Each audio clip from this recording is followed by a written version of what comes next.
Well, Mr. Harris, thank you so much for visiting with us today. As you know, we're the Greater Charlotte Apartment Association, and we represent the apartment communities and the residents across the Greater Charlotte area. Like to ask maybe what would be your message to our residents? Well, we just feel like that we are running for Congress to be able to be a voice for the 9th District in North Carolina, all the way to the U.S. House of Representatives.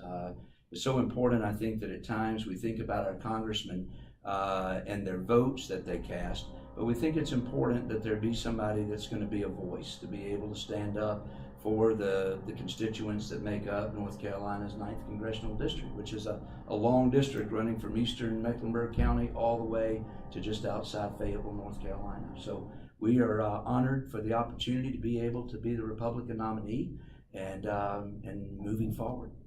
Would you want to hit on a couple points? What are you passionate about? What are some of your immediate goals? Well, one of the things that I think is important is that we really need to keep our economy growing. We want to be able to keep things moving where they have started.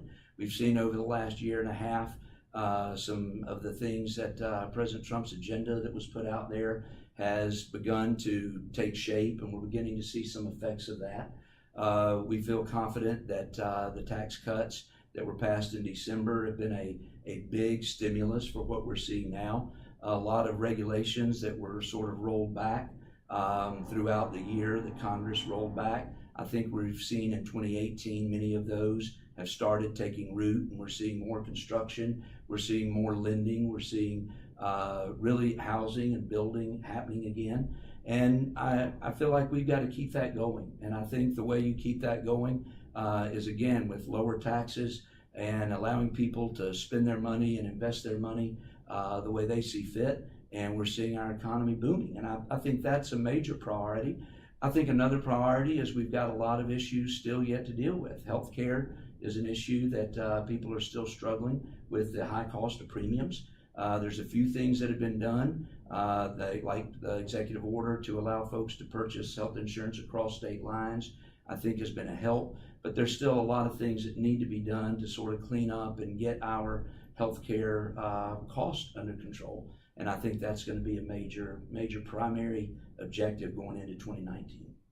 I certainly agree. Any final message for our viewers? Well, I would just ask them to for your vote. Thank you for the opportunity of being able to share through this video. I shared with some folks earlier today even that as a 14-year-old boy, I remember working in the Americans for Reagan office in Winston-Salem, and one of the things I took away as a 14-year-old boy I've never forgotten was that Reagan said to build a strong America, it's like building a three-legged stool. You got to have a strong domestic agenda, a strong foreign policy, and strong social issues. And if you try to break off any one of those three legs, that tool cannot stand. So I believe that we've got an opportunity to continue to build with what we've started over the last 18 months. And I want to be a part of helping be our voice in Washington as we do that.